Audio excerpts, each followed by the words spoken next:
perilaku membuang atau menyisakan makanan masih dianggap merupakan suatu yang sepele di masyarakat Indonesia.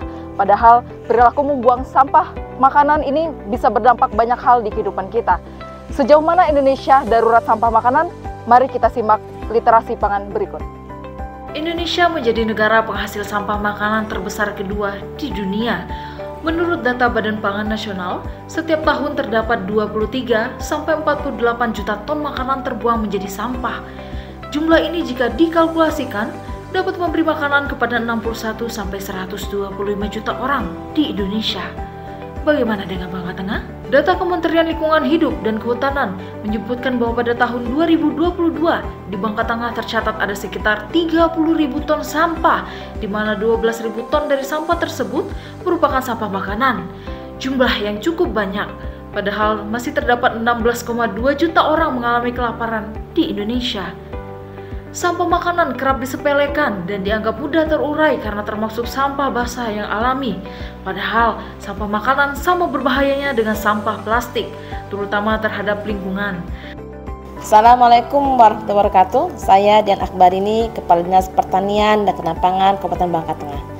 Pertanian merupakan salah satu sumber pangan yang ada di muka bumi. Namun demikian saat ini lahan pertanian semakin menipis. Semakin banyak alih fungsi lahan pertanian menjadi non-pertanian. Namun di antara kita masih kurang menyadari hal tersebut.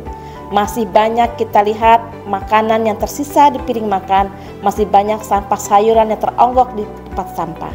Mari kita hemat dan kita sesuaikan kebutuhan dengan yang akan kita konsumsi.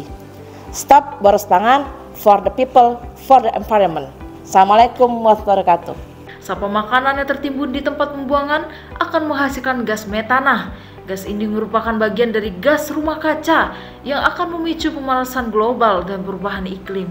Selain itu, tanpa kita sadari, membuang makanan sama dengan menyanyiakan sumber daya alam yang digunakan untuk memproduksi makanan tersebut. Mengingat pertanian menyumbang 70% penggunaan air di seluruh dunia. Limbah makanan menyebabkan pemborosan sumber daya air tawar dan air tanah dalam jumlah yang cukup besar.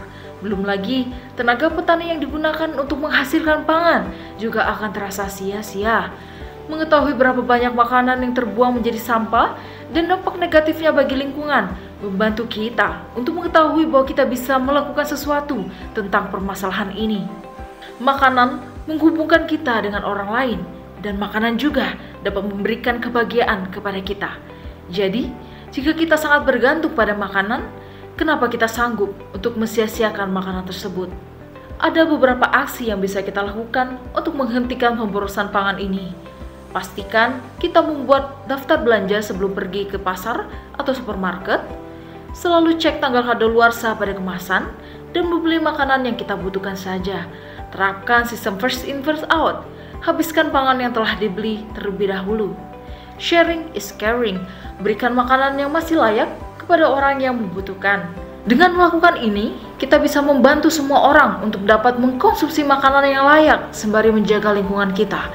Jika kita masih membutuhkan makanan untuk hidup, maka kita harus menghargai makanan dan perjalanan makanan tersebut bisa sampai ke meja kita. Mari kita bersama-sama menghentikan pemborosan pangan ini for the people and for the environment. Stop boros pangan. Stop boros pangan. Stop boros pangan. Stop boros pangan.